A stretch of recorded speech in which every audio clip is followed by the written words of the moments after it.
Assalamualaikum dan salam sejahtera.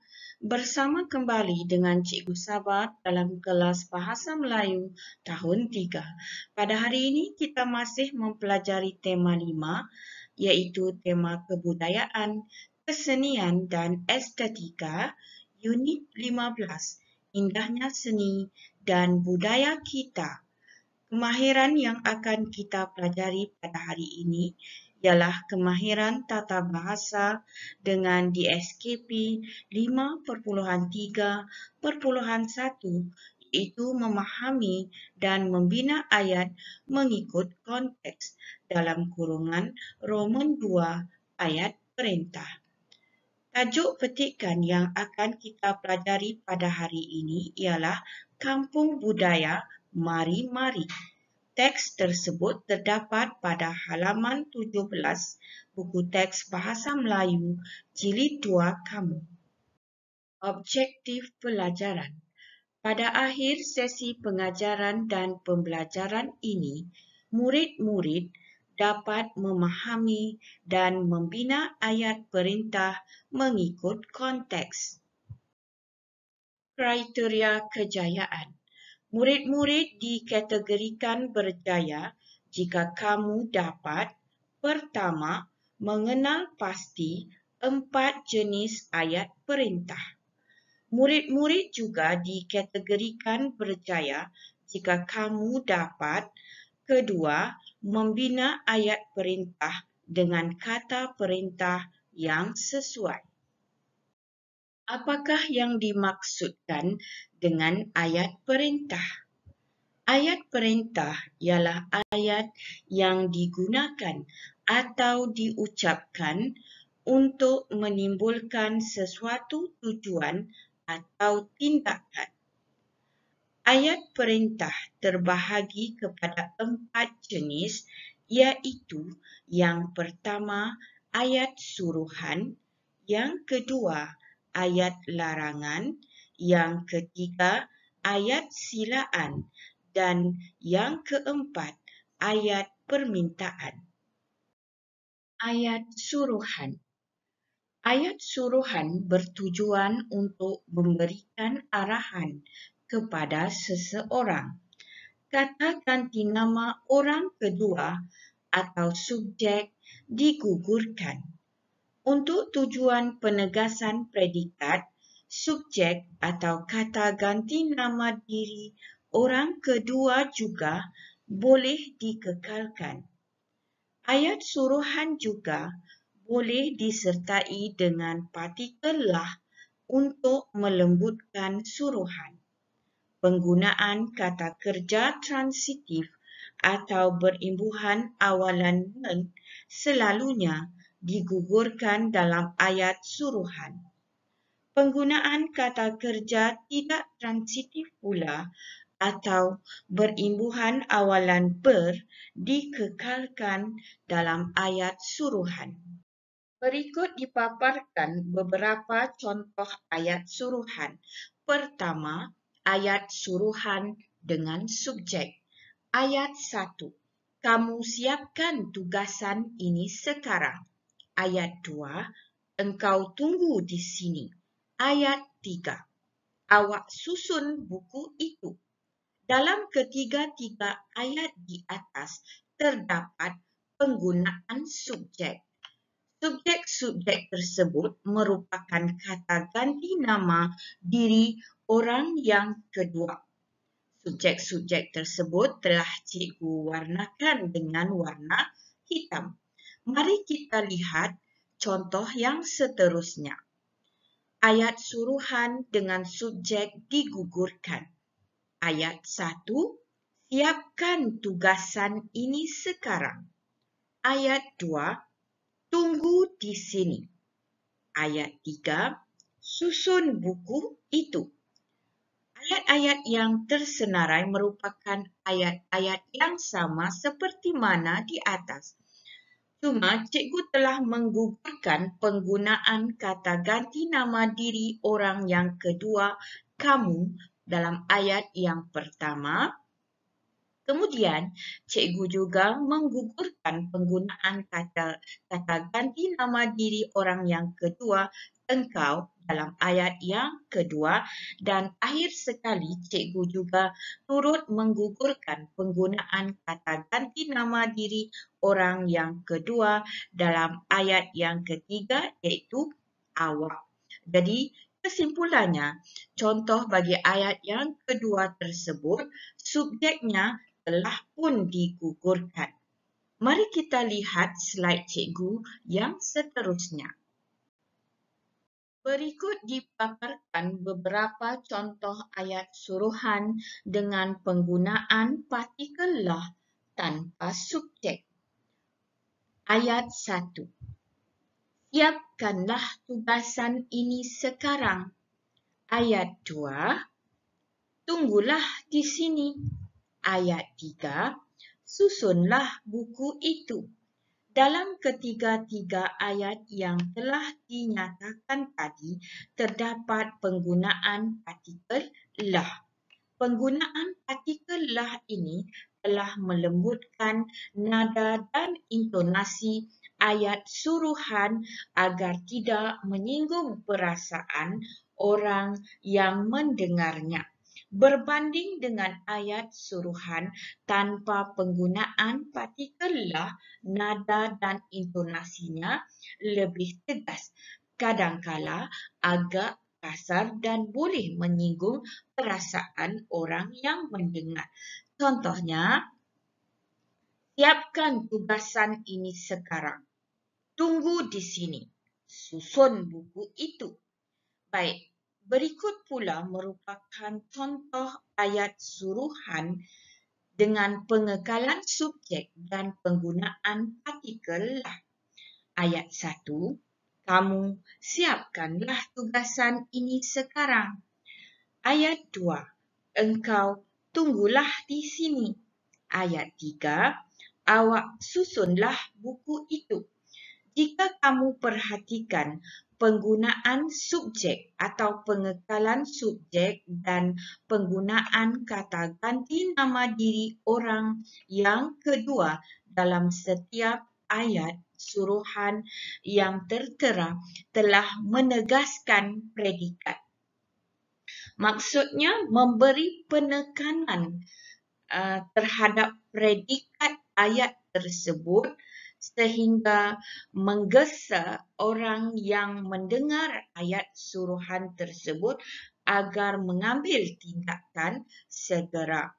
Tetapi penggunaan partikel lah dalam setiap ayat yang dinyatakan secara tidak langsung telah melembutkan nada ayat tersebut sehingga menyebabkan orang yang perlu mengambil tindakan dari ayat tersebut tidak akan merasa tersinggung di atas suruhan tadi. Berikut pula merupakan ayat suruhan dengan kata kerja transitif atau awalan me yang digugurkan imbuhan awalannya. Ayat 1, kamu tunggu di sini. Ayat 2, kamu pandu kereta itu dengan cermat. Ayat 3, awak pergi beli biskut. Ayat 4, engkau jaga budak ini. Dalam keempat-empat ayat tersebut, kata kerja transitif yang berwarna hitam tidak menggunakan sebarang imbuhan ataupun tidak menggunakan imbuhan awalan me yang sepatutnya diberikan terhadap kata dasar tersebut. Maksudnya, imbuhan awalan me yang sepatutnya diguna pakai dalam keempat-empat ayat tersebut telah diabaikan ataupun digugurkan. Keadaan ini sengaja dilakukan dengan tujuan untuk memberi penegasan terhadap ayat suruhan tadi.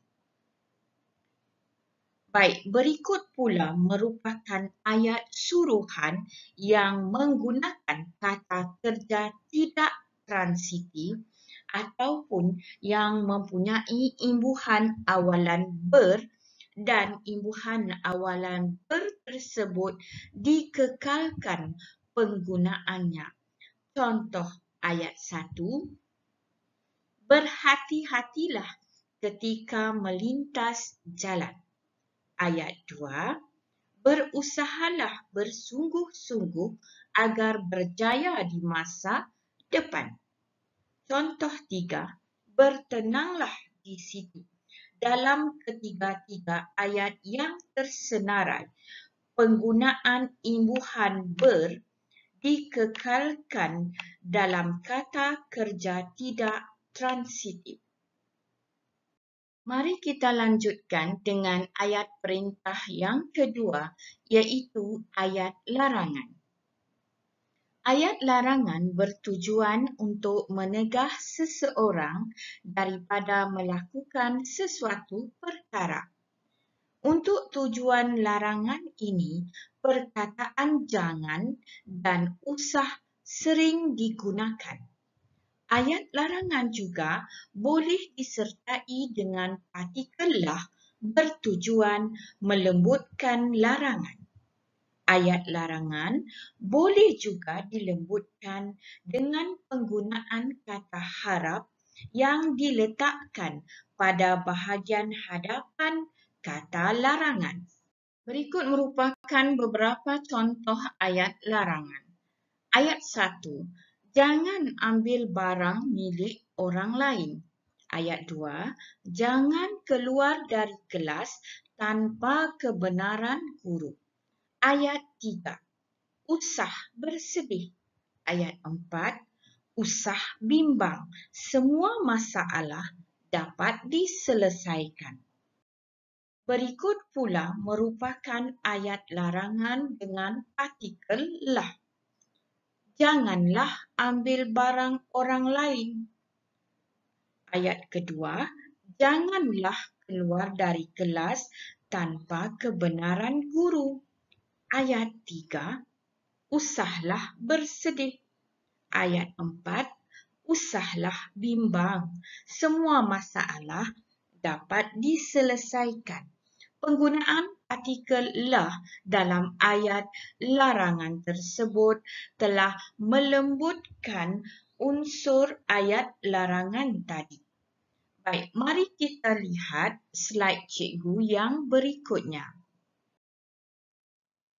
Dalam slide ini, cikgu akan tunjukkan ayat larangan dengan tambahan kata harap yang tujuannya tidak lain boleh juga digunakan untuk melembutkan ayat larangan.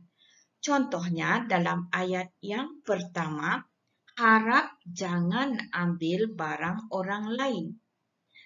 Ayat yang kedua, harap jangan keluar dari kelas tanpa kebenaran guru. Ayat yang ketiga, harap usah bersedih. Ayat yang keempat, harap usah bimbang. Semua masalah dapat diselesaikan. Seperti mana penggunaan partikel lah, penggunaan kata harap dalam ayat larangan juga melembutkan unsur ayat larangan sehingga boleh menyebabkan orang yang mendengar berasa tenang. Terdapat satu lagi ayat larangan yang dikenal pasti sebagai ayat larangan umum. Ayat larangan umum ini tidak menggunakan kata larangan. Contohnya, dilarang merokok. Contoh 2, dilarang membuang sampah. Contoh ayat 3, dilarang tidur. Dan contoh ayat yang keempat, dilarang makan. Kita lanjutkan dengan ayat perintah yang ketiga, iaitu ayat permintaan. Ayat permintaan bertujuan untuk memohon atau meminta pertolongan daripada seseorang. Untuk tujuan permintaan, selalunya ayat ini menggunakan perkataan minta dan tolong. Contoh ayat permintaan. 1. Tolong tutup suis lampu dan kipas sebelum kamu keluar. Contoh 2. Tolong senyap. Contoh ketiga, minta perhatian, sila ambil tempat masing-masing. Contoh 4, minta kamu semua bertenang. Ayat silaan. Ayat silaan bertujuan untuk mempersilakan atau menjemput seseorang. Untuk tujuan ini, selalunya ayat silaan menggunakan perkataan sila dan jemput. Subjek atau kata ganti nama diri orang kedua biasanya digugurkan dalam ayat silaan. Ayat silaan juga boleh disertai dengan penggunaan partikel lah untuk melembutkan ayat silaan tersebut. Contoh ayat silaan. Ayat silaan dengan subjek digugurkan. Ayat 1, sila masuk. Ayat 2, jemput makan. Penggunaan subjek kamu dan kata ganti nama diri orang yang kedua bagi subjek ayat suruhan yang kedua telah pun digugurkan. Pengguguran subjek dalam ayat silaan bertujuan untuk menegaskan predikat ayat. Seterusnya, ayat silaan dengan partikel lah. Penggunaan partikel lah dalam ayat silalah masuk dan jemputlah makan telah melembutkan nada ayat silaan bagi kedua-dua ayat tersebut. Sekarang, mari kita beralih kepada buku teks Bahasa Melayu Jilid 2 kamu. Kamu boleh buka buku teks Jilid 2 kamu pada halaman 17. Dalam halaman 17 ini, kita akan membaca teks atau petikan yang bertajuk Kampung Budaya Mari-Mari bersama-sama. Seterusnya, kita akan cuba membina ayat perintah bersama-sama. Mari kita lanjutkan dengan membaca petikan dari teks Kampung Budaya Mari-Mari.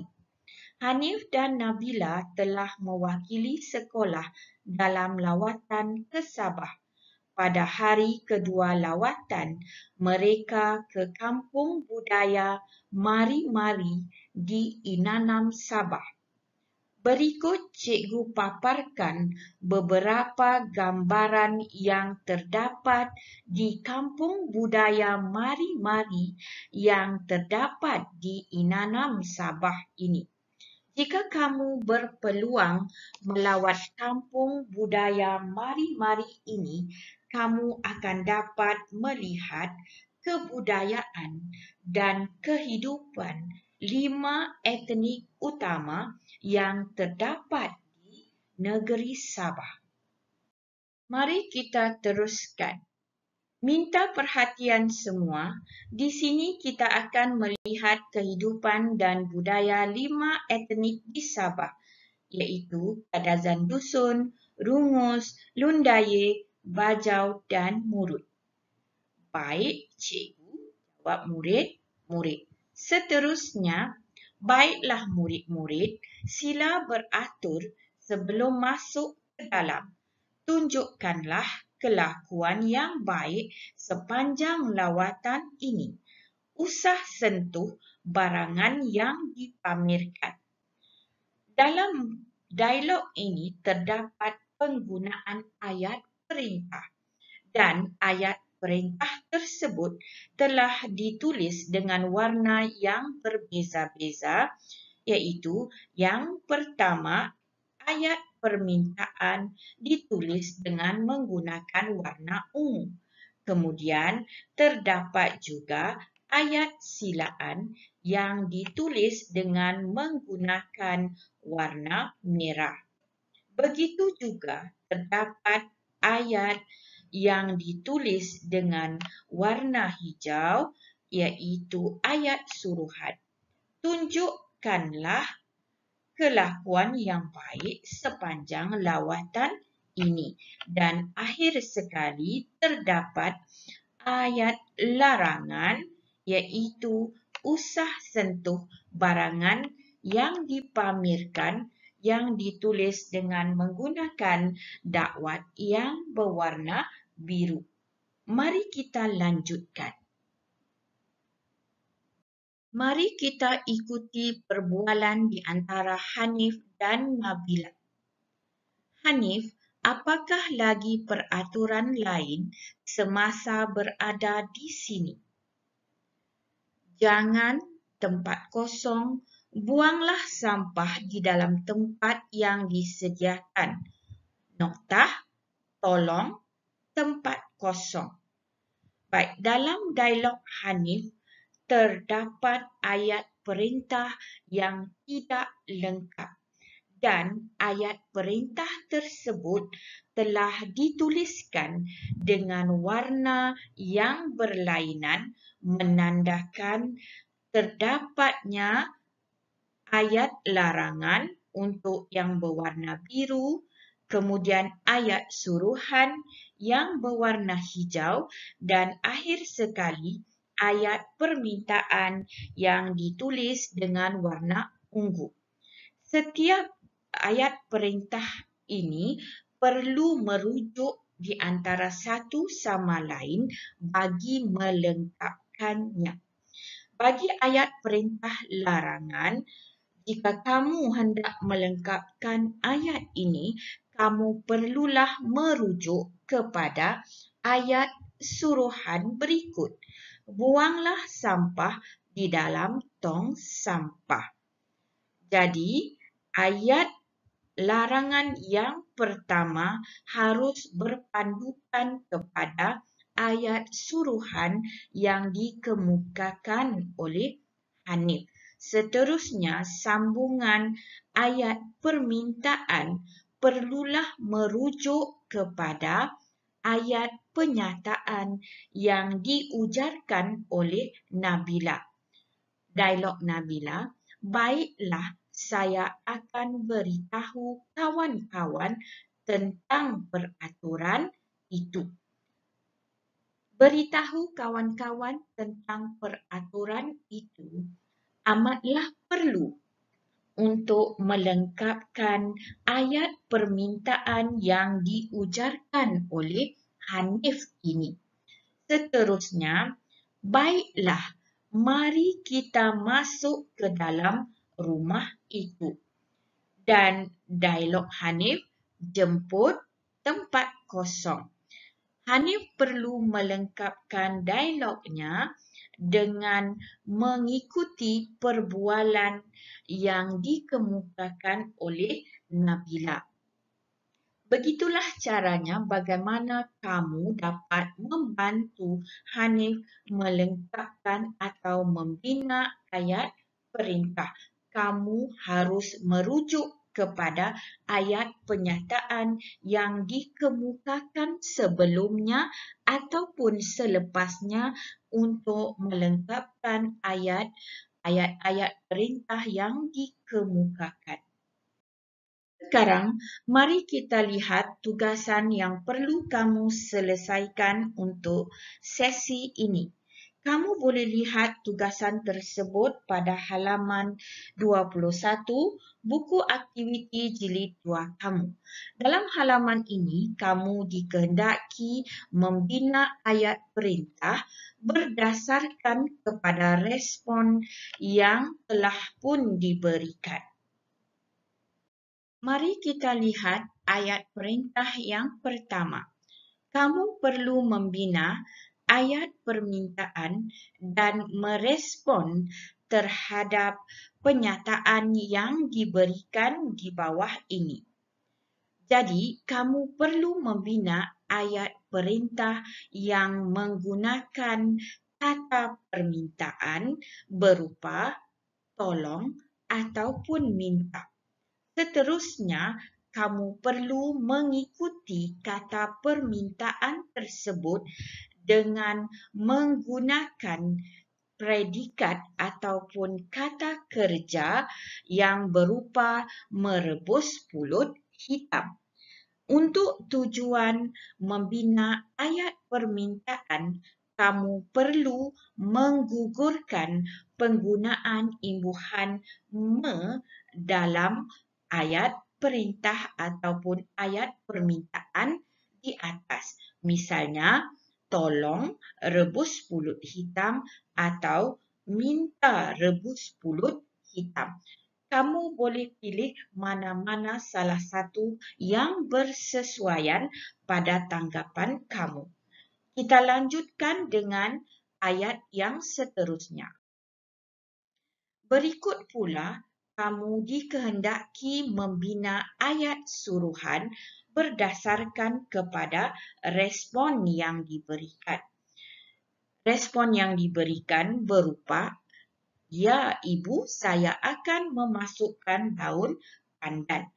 Untuk kategori ayat suruhan, tidak terdapat sebarang kata suruhan yang khusus, melainkan kamu perlu merujuk terus kepada kata kerja transitif yang terdapat dalam penyataan berikut. Jadi, kamu perlu menggugurkan penggunaan imbuhan me dalam ayat atau dalam penyataan yang terdapat dalam paparan ini. Seterusnya, kamu binalah ayat suruhan tadi ya. Baik. Ketiga, ayat larangan. Untuk membina ayat larangan, kamu juga perlu berdasarkan kepada respon yang diberikan. Untuk membina ayat larangan, kamu perlu menggunakan kata larangan sama ada jangan ataupun usah untuk melengkapkan larangan tersebut. Bagi ayat permintaan ataupun ayat keempat dari ayat perintah ini, kamu sila lengkapkan sendiri berdasarkan respon yang telah cikgu paparkan pada slide ini.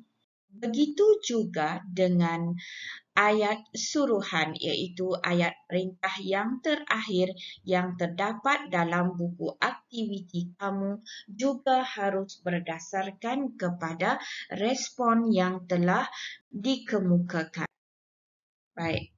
Seterusnya, untuk sesi ini, tugasan yang perlu kamu selesaikan terdapat pada halaman 21 buku aktiviti jilid 2 kamu.